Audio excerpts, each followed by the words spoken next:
Monsieur le Premier ministre, les tracteurs sont tout juste rentrés dans les fermes de France et déjà, les déclarations contradictoires des membres de votre gouvernement fusent dans le plus grand désordre.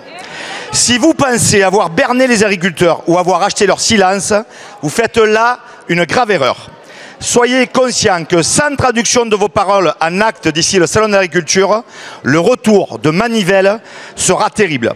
Terrible pour notre agriculture et notre alimentation, terrible pour notre économie, qui ne résisterait pas à l'agglomération de toutes les colères après 7 ans de fracturation macroniste. Oui, les agriculteurs veulent vivre dignement de leur métier. Plus de rémunération, moins de charges, moins de normes, avec un cap clair, pas d'interdiction sans solution.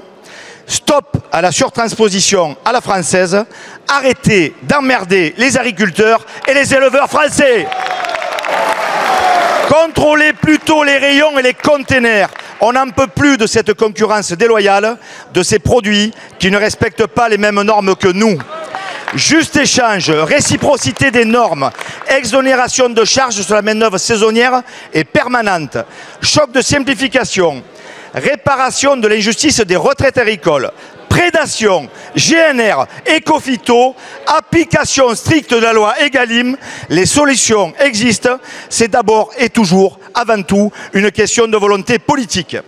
Comme pour l'eau, qu'il faut stocker l'hiver pour l'utiliser l'été, partout où c'est possible, et pas au cas par cas, selon le bon vouloir de votre administration. C'est du bon sens paysan, comme les 60 propositions de notre livre blanc. Alors, Monsieur le Premier ministre, serez-vous au rendez-vous des promesses tenues au Salon de l'Agriculture? Vous êtes attendu au tournant.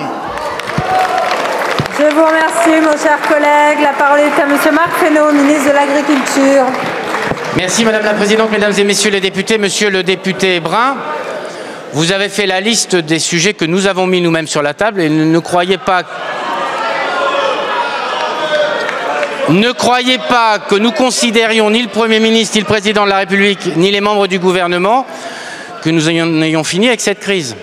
Il y a des réponses qui ont été apportées dans l'immédiateté, des réponses pour répondre à les crises, je pense aux crises bovines, des réponses qui ont été apportées sur la crise viticole. Et vous avez raison, les agriculteurs, ils nous attendent dans la durée, ils nous attendent avant le salon sur un certain nombre de choses, je vais y revenir juste après.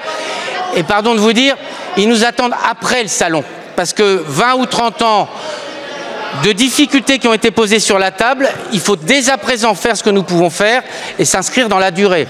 Et dès avant le salon, et dans le temps qui nous amène au salon, on va d'abord travailler sur les mesures de simplification.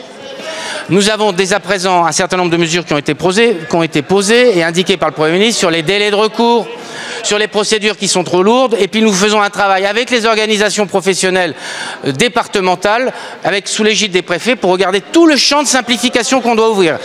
Et croyez-moi, la sédimentation depuis des dizaines d'années est très grande. Et donc on va avancer comme ça. Et puis on va avancer sur les autres sujets. Je pense au sujet européen. On a besoin de continuer.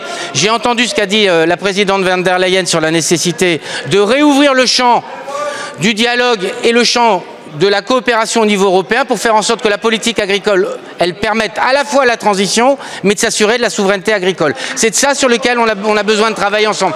Donc on a des mesures de court terme, des mesures autour de l'installation. Ça sera traduit autour du projet de loi d'orientation et d'avenir agricole qui sera présenté avec un calendrier qui permettra d'ici le mois de juin que les 2 lectures puissent être faites à l'Assemblée nationale et au Sénat.